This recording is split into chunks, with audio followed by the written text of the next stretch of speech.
फिर थोड़े दिनों में नंदिनी की शादी हो जाती है और वो अपने ससुराल आ जाती है। फिर वो दूसरे दिन ही सुबह-सुबह 5 बजे उठकर नहा धोकर किचन में जाकर चाय बनाती है। फिर अपने सास के कमरे में आती है जहाँ उसकी सास सो रही होती है।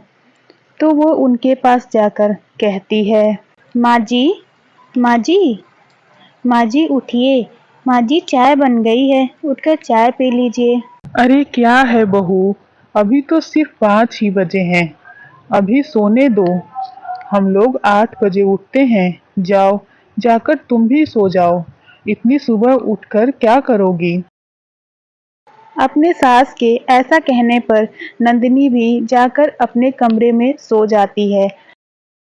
कितना फर्क होता है ना शहर और गांव में। गांव में तो लोग 4 बजे ही उठ जाते हैं और शहर में 8 बजे उठते हैं। चलो कोई नहीं, मैं भी सो जाती हूँ। नंदिनी, नंदिनी, जल्दी से नाश्ता बना दो।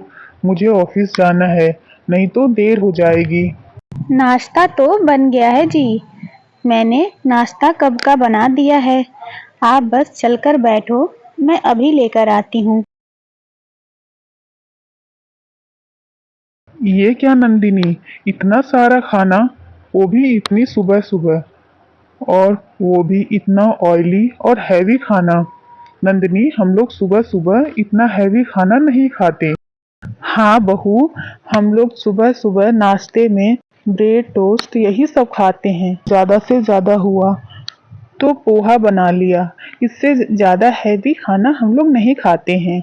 और बेटा, इतना कुछ बनाने की क्या जरूरत थी? हाँ, आज तुम्हारी पहली रसोई थी तो तुम मीठे में कुछ बना लेती, बस वही खा लेते सब लोग। इतना कुछ बनाने की क्या जरूरत थी बेटा? माँ, अभी नंदिनी अभी अभी शहर आई है।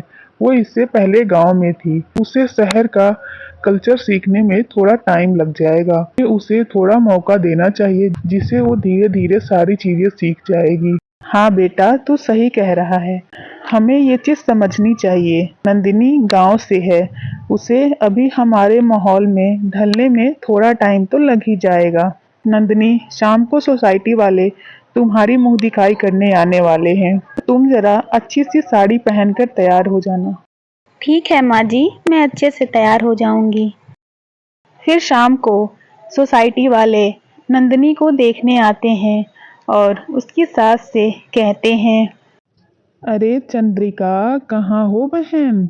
इधर आना। देखो, हम लोग तुम्हारी बहू को देखने भी आ गए, और तुम हो कि अब तक इधर बाहर ही नहीं आई। अरे आओ आओ बहन। बहू, नंदिनी, बेटा बेटा, इधर आना।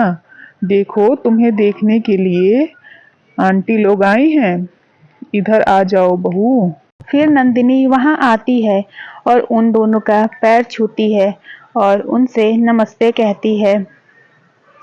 नमस्ते आंटी जी, नमस्ते आंटी जी। नमस्ते? अरे बहू, हमारे यहाँ नमस्ते नहीं कहा जाता। हम लोग तो हाय हेलो ही कहते हैं।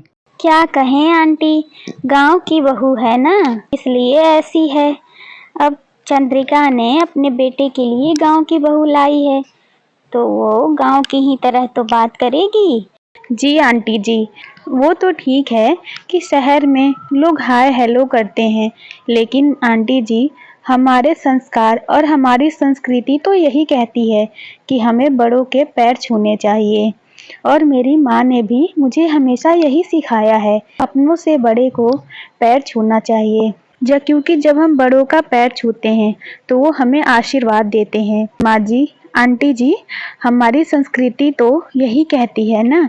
भले ही आज लोग मॉडर्न हो जा रहे हैं, हमारी संस्कृति को भूले जा रहे हैं, लेकिन हमारे संस्कार और हमारी संस्कृति तो यही है।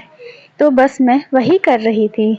हाँ, बिल्कुल सही कहा मेरी बहू ने। हमारे संस्कार और संस्कृति तो यही है कि हम बड़ों के पैर छुए। लेकिन आजकल के जमाने में सब मॉडर्न हो गए हैं और अपनी संस्कृति को भूलते जा रहे हैं।